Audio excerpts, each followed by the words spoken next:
पंचतंत्र की कहानियां। 15 स्वार्थ। एक पर्वत के समीप बिल में मंदबिस नाम का एक बूढ़ा सांप रहता था। अपनी जवानी में वह बड़ा रोवीला सांप था।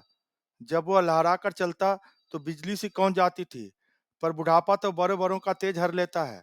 बुढ़ापे की मार से मंदबिस का शरीर कमजोर पड़ गया था। उसके विष दंत हिलने लगे थे और फुफकारते हुए दम फूल जाता था। जो चूहे उसके साये से भी दूर भागते थे, वे अब उसके शरीर को फांद कर उसे चिढ़ाते हुए निकल जाते।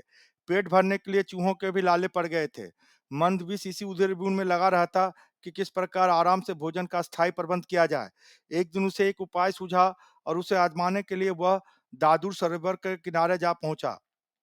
दादुर सरोवर में मेंढकों की भरमार थी। वहां उन्हीं का राज था। मंदबिस वहां इधर-उधर घूमने लगा। तभी उसे एक पत्थर पर मेंढकों का राजा बैठा नजर आया। मंदबिस ने उसे नमस्कार किया। महाराज की जय हो। मेढक राज चौंका। तुम तो हमारे बैरी हो। मेरी जय का नारा क्यों लगा रहे हो? मंदबिस विनम्र स्वर में बोला, राजन, वे पुरानी बातें हैं। अब तो मैं आप मेढकों की सेवा करके पापों को धोना चाहता हूँ। साप से मुक्ति चाहता हूँ। ऐसा ही मेरे नाग गुरु का आदेश है। मेढक राज ने पूछा, उन्होंने ऐसा विचित्र आदेश क्यों दिया? मंदविस ने मनगढ़ंत कहानी सुनाई। राजन, एक दिन मैं एक उद्यान में घूम रहा था। वहां कुछ मानव बच्चे खेल रहे थे। गलती से एक बच्चे का पैर मुझ पर पड़ गया और स्वभाववश मैंने उसे काटा और वह बच्चा मर गया। मुझे सपने में भगवान श्री कृष्ण नजर आए और शाप दिया कि मैं इस वर्ष समाप्त होते ही पत्थर का हो जाऊंगा। मेरे गुरुदेव ने कहा कि बालक की मृत्यु का कारण बन मैंने कृष्ण जी को रुष्ट किया है, क्योंकि बालक कृष्ण के ही रूप होते हैं। बहुत गिड़गिड़ाने पर गुरुजी ने शाप मुक्ति का उपाय बताया। उपाय यह है कि मैं वर्ष के अंत तक मेढकों को पीठ पर बैठाकर सैर कराऊं। मंदबिस की बात सुनकर मेढक राज चकित रह गया। सांप की पीठ पर सवारी करने का आज तक किस मेढक को सुख प्राप्त हुआ है? उसने सोचा कि यह तो अनोखा काम होगा। मेढक राज सरोवर में कूद गया और सारे मेढकों को इकट्ठा कर मंदबिस की बात सुनाई। सभी मेढक भौचक्के रह गए। एक बूढ़ा मेढक बोला, मेढक एक सर्प की सवारी करे, यह एक अद्भुत बात होगी। हम लोग संसार में सबसे श्रेष्ठ मेढक माने जाएंगे। सांप की पीठ पर सैर के लालच ने सभी मेढकों की अक्ल पर पर्दा डाल दिया। सभी ने हाँ में हाँ मिलाई। मेढक राज ने बाहर आकर मंदबिस से कहा, सर्प, हम तुम्हारी सहायता करने के लिए तैयार हैं। बस फिर क्या था, 8-10 मेढक मंदबिस के पेट पर सवार हो गए और निकली सवारी। सबसे आगे राजा बैठा। मंदबिस ने इधर-उधर सैर कराकर उन्हें सरोवर तट पर उतार दिया। मेढक मंदबिस के कहने पर उसके सिर पर से होते हुए आगे उतरे। मंदबिस सबसे पीछे वाले मेढक को गप कर गया। अब तो रोज यही क्रम चलने लगा।